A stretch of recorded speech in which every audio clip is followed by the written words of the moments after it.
প্রতিদিন কাজ শেষ করে বাসায় গেলে মা স্ত্রীর বিরুদ্ধে এবং স্ত্রী মার বিরুদ্ধে নালিশ করেন। আমার আয়ের সকল অর্থ আমার মায়ের হাতে না দিলে উনি এগুলো নিয়ে বিচার সালিশ করেন। এক্ষেত্রে আমার করণীয় কি? খুবই গুরুত্বপূর্ণ একটি প্রশ্ন। আমাদের সমাজ এবং পরিবারগুলো দিন দিন ভয়াবহ থেকে ভয়াবহতর হয়ে উঠছে। বিশেষ করে বউ শাশুড়িদের দ্বন্দ্ব, এই দ্বন্দ্বটি বিভিন্ন পরিবারে বেশ প্রকট আকার ধারণ করে। এর কারণ কি আর প্রতিকারের উপায় কি? দেখুন, এদেশ যেহেতু সংখ্যাগরিষ্ঠ মুসলিমদের দেশ, বেশিরভাগ মানুষের দেশে মুসলমান এবং অন্য ধর্মাবলম্বী যারা আছেন, হিন্দু বা অন্যরা, তারাও দিন শেষে ধার্মিক, তার ধর্মের ব্যাপারে তিনি যথেষ্ট শ্রদ্ধাশীল এবং সিরিয়াস। এটাই হলো এদেশের মানুষের বাস্তবতা। এদেশের ধর্মীয় যে বিধিবিধান আছে, সেই বিধিবিধানগুলো যদি আমরা চর্চাটা ভালোভাবে করি এবং সেগুলো চর্চা করার পরিবেশ যদি আমাদের দেশে থাকে, তাহলে এই জাতীয় সমস্যাগুলো সমাধানের পথ সবচেয়ে সহজে বের করা যাবে। কোরআন এবং হাদিস মায়ের বেশ কিছু অধিকারের কথা বলেছে, আবার মায়ের কিছু কর্তব্য দিয়েছে। ঠিক যেমনিভাবে বাবার কিছু অধিকার আছে, আবার বাবার কিছু কর্তব্য আছে। একইভাবে স্বামী স্ত্রী পরস্পরের প্রতি অধিকার যেমন আছে, আবার কর্তব্য আছে। আমরা অধিকারের ব্যাপারে যতটা সচেতন, কর্তব্যের ব্যাপারে ততটা সচেতন না। আল্লাহ সুবহানাহু ওয়া তাআলা কোরআনে কারিমে বলেছেন, ওয়ালাহুন্না মিসলুল্লাযী আলাইহিন্না। মেয়েদের কিছু অধিকার যেমন আছে নারী হিসাবে, আবার তাদের কিছু কর্তব্যও আছে। অতএব যেমন কর্তব্য আছে, অধিকারও তেমন আছে, দুইটাই আমাদেরকে খেয়াল রাখতে হবে। বেশিরভাগ মায়েরা মনে করেন সন্তান হিসাবে দুনিয়াতে এসেছে আমার ছেলে আমার মেয়ে, অতএব তারা মরণ পর্যন্ত আমি যা বলবো সেই কথা মোতাবেকই চলবে। সন্তানদেরও যে কিছু স্বাধীনতার জায়গা আছে, তাদের যে কিছু অধিকারের ব্যাপার আছে, এটা বেশিরভাগ মা বাবারা আমাদের সমাজ বাস্তবতা বোঝার চেষ্টা করেন না। এই জন্য যিনি চিঠিটা লিখেছেন তিনি সঠিক লিখেছেন যে বাস্তবে আমাদের দেশে মা বাবার অধিকার সম্পর্কে অনেক বলা হলেও সন্তানদের অধিকার বা সন্তানদের প্রতি মা বাবার কর্তব্যের কথাটা সেভাবে বলা হয় না।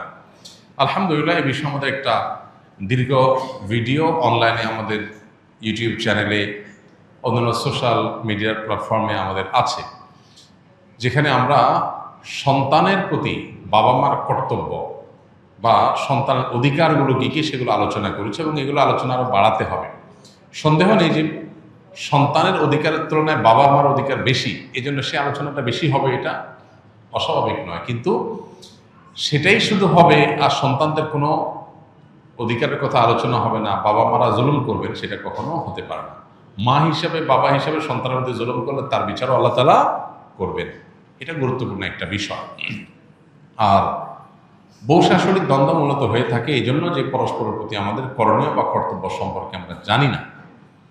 একটা সন্তান যখন প্রাপ্তবয়স্ক হয়, সে যখন উপার্জন করে, তার সকল টাকার পয়সা এনে মায়ের কাছে দিতে হবে, বাবার কাছে দিতে হবে, তারা যা খুশি করবে না, শরীয়ত এটা বলে না। শরীয়ত বলে সম্পদ যে উপার্জন করেছে এর ব্যাপারে অধিকার একমাত্র তার। হ্যাঁ, উপার্জিত সম্পদ থেকে মার চলার জন্য, মার বেঁচে থাকার জন্য, সুস্থতার জন্য, চিকিৎসার জন্য যেটা প্রয়োজন সন্তান হিসাবে সাধ্য অনুযায়ী, মায়ের নিজের না থাকলে বা দেওয়ার মতো ব্যবস্থা না থাকলে অবশ্যই সন্তানকে সেটা বহন করতে হবে। আর স্ত্রীর সর্বাবস্থায় স্বামী হিসাবে স্ত্রীর ভরণ পোষণ এটার ব্যবস্থা করতে হবে। এর বাইরে উদ্বৃত্ত টাকা, সেটা ছেলে কি মাকে উপহার হিসাবে অতিরিক্ত দিবে, না স্ত্রীকে দিবে, না কাকে কত দিবে, নাকি আদৌ কাউকে না দিয়ে নিজের অ্যাকাউন্টে রাখবে, এটা একান্ত তার ব্যাপার। এখানে শরীয়ত মা বাবাকে ইন্টারফেয়ার করার অধিকার দেয় নাই সেইভাবে যেভাবে আমাদের অনেক মা বাবা মনে করেন যে তাদের অধিকার আছে। ছেলে বিদেশ গেছে, উপার্জন করে টাকা পাঠাবে সব বাপের নামে মায়ের নাম, তারা যা খুশি করবে, তারা সেখান থেকে বৌমাকে যা দেওয়া দিবে আর যা নেওয়া দেওয়ার না দিবে না। এভাবে আসলে ইসলাম মা বাবাকে এতটা অধিকার দেয় না যে সম্পদ সারা জীবন যা কামাই করবে সব বাপ মা যা ইচ্ছে তা করবে। জি না, এই সুযোগটা নেই। অনেক মা বাবা এটা জানেন না এবং এখানে অনধিকার চর্চা করেন তারা। সন্তান হিসাবে অবশ্যই মা বাবার সামনে যত বেশি সম্পদ নিজেকে যত বেশি সম্ভব নিজেকে বিনয়ী করে তুলবে, সমর্পণ করবে, তাদের কথা মতো চলার চেষ্টা করবে। তাদের লাগবে 10 টাকা, সম্ভব হলে 15 টাকা দিবে। তাদের যা দরকার তার চেয়ে বেশি দেওয়ার চেষ্টা করবে, তাদের চাহিদার চাইতে বেশি সেবা করার চেষ্টা করবে। এটা সন্তানের জায়গা থেকে তার মানসিকতা থাকা উচিত, মা বাবার প্রতি কর্তব্য বোধের জায়গা থেকে। তারা আমাদের মা বাবা, আল্লাহর পরে তাদের সদাচরণ করার গুরুত্ব সবচেয়ে বেশি আল্লাহর ইবাদতের পরে। অতএব সেটা খেয়াল রাখবে। কিন্তু মা বাবা এর মানে এই না যে সব কিছু মা বাপ নিয়ন্ত্রণ করবে, জি না। এখান থেকেই সংসারে অশান্তিটা শুরু। মা বাপ জানে না তাদের অধিকারের রূপরেখা কি এবং কতটুকু সীমানা আছে। এর বাইরে তারা মা বাপ হিসাবেও অধিকার চর্চা করতে পারে না বা তাদের ক্ষমতা তারা জাহির করতে পারে না। এটা আমাদের সমাজে জানাশোনা নেই। এই জায়গা থেকে সমস্যাগুলো তৈরি হয়। একটা হাদিস আছে, সেখান থেকে কিছুটা অনেকে ভুল বোঝেন। হাদিসটার হলো এই, নবী সাল্লাল্লাহু আলাইহি ওয়াসাল্লাম বলেছেন, আনতা ওয়া মালুকা লি আবিক, তুমি এবং তোমার যাবতীয় এবং সমুদয় সহায় সম্পদ সব তোমার বাপের, মায়ের, বাবা মায়ের। এই হাদিসের মানে অনেকে মনে করেন যে কেউ যা কামাই করবে সারা জীবন যত কিছু করবে সব বাপ মা। জি না, এই হাদিসের ব্যাখ্যা হলো তুমি তোমার উপার্জিত সম্পদ এখানে তোমার বাপ মার, অর্থাৎ তাদের খরচ খরচার জন্য যতটুকু দরকার ততটুকু তোমার এখান থেকে নেওয়ার অধিকার তাদের আছে। এখানে সমুদয় সম্পদ বোঝানো হয় নাই। যদি সমুদয় সম্পদ বোঝানো হতো তাহলে জাকাত তো বাপ মার উপরে বর্তাইতো, ছেলের উপরে বর্তাইতো না। কারণ সম্পদ যদি একজনের হয় জাকাত তো আরেকজনের উপরে বর্তাবে না। এরকম আরো বহু প্রশ্ন তৈরি হবে। এই জন্য এই হাদিসটার ব্যাখ্যা আমরা অনেকে ভুল বুঝি এবং এর ফলশ্রুতিতে অনেক মা বাপ একটু বাড়াবাড়ি করেন, সীমালঙ্ঘন করেন এবং সেক্ষেত্রে স্ত্রীর সাথে ছেলের দূরত্ব তৈরি হয়। এইগুলো আমাদের ব্যালেন্স করতে হবে। এবং একইভাবে আপনার সম্পদের ব্যাপারে স্ত্রীরও এই মানসিকতা থাকতে হবে যে স্বামী তার উপার্জন করার পর আমার ভরণ পোষণ ঠিকঠাক মতো দিচ্ছেন কিনা। যদি দেন, এরপর বাকি সম্পদ তিনি কি করবেন, তিনি কি তার মাকে দিয়ে দিচ্ছে অতিরিক্তটা, না ভাইকে দিয়ে দিচ্ছে, বোনকে দিয়ে দিচ্ছে, এটা একান্ত তার ব্যাপার। আমার এটা নিয়ে মাথা ঘামানোর দরকার নাই, হেডেক নেওয়ার দরকার নেই। বেশিরভাগ মহিলাই অহেতুক পেরেশানি করে নিজেও কষ্ট পায়, সংসারটাকে অশান্তি করে। আমার পরিচিত এরকম আত্মীয় স্বজনের ভিতরে এরকম মেয়েদের কথা জানি যে স্বামী লক্ষ লক্ষ টাকা ধরা খাচ্ছে, কোথাও কাউকে দিয়ে দিচ্ছে, কোনো ভাবনা নেই। আমার তো এটা দেখার দরকার নেই। আমার দেখা দরকার হলো যে আমার ছেলে মেয়ে এবং আমার ভরণ পোষণের ব্যবস্থা সে করছে কিনা। সেটা যদি সে না করে, আমার অধিকার যদি সে খর্ব করে, সেগুলোও যদি সে মানুষকে দিয়ে দেয়, তাহলে অবশ্যই আমি সেখানে দাবি তুলব, যথাযথ নিয়মে আমি আর্গুমেন্ট করব। কিন্তু আমি আমারটা যথাযথ পাচ্ছি, আর দরকারটা কি? বেশিরভাগ মহিলারা স্বামীকে চায় কবজার ভিতরে আনতে, কন্ট্রোলের ভিতরে আনতে, যে আমার কথা উঠবা, আমার কথা বসবা, আমার কথা এদিক ঘুরাবা, আবার এদিক ঘাড় ফিরাবা। এই যে স্বামীকে গোলাম বানাতে চায়, এটা আরেক সমস্যা। তাহলে একদিক থেকে মা বাপের সমস্যা, আরেক দিক থেকে বইয়ের সমস্যা। এই সমস্যাটা কেন হয়? কারণ তার কতটুকু অধিকার আছে এটা সে জানে না। তার যতটুকু অধিকার আছে তিনি তার চাইতে আরো বেশি খাটাইতে চেষ্টা করেন। এটাই হলো একটা ভুলের জায়গা। দাম্পত্য জীবনের সুখ শান্তির জন্য এই জিনিসগুলো অনেক গুরুত্বপূর্ণ। এই জন্য বিয়ের আগে ট্রেনিং হওয়া দরকার।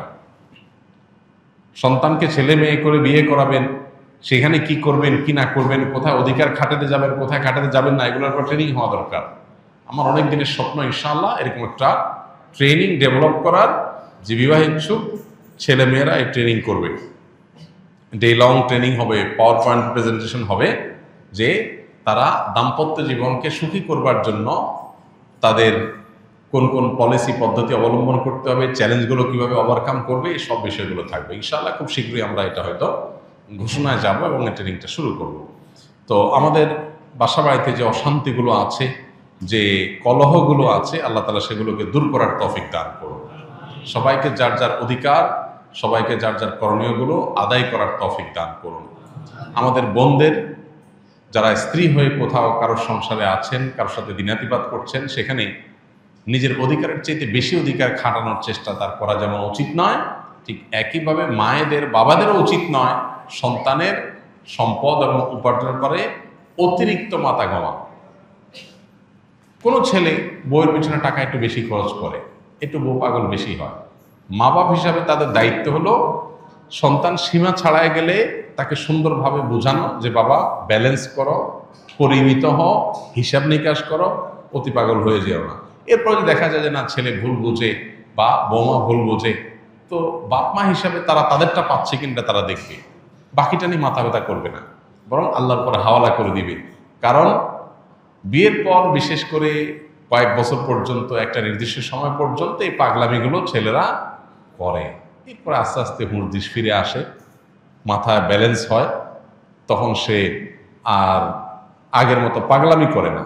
তো এই টাইমটাতে মা বাবার সহযোগিতা করতে হয়, হেল্প করতে হয়। মা বাবা এখানে এসে জোর খাটাতে গিয়া অশান্তি সৃষ্টি করে দিলে এই যে পলাশ সাহার মতো ঘটনাগুলো ঘটে, এই ঘটনাগুলো যেন আমাদের পরিবারে না ঘটে, আল্লাহ আমাদের মা বাবাদেরকে এবং স্ত্রীদেরকে সবাইকে যার যার দায়িত্ব কর্তব্যের সীমা রেখাটা বোঝার তৌফিক দান করুন।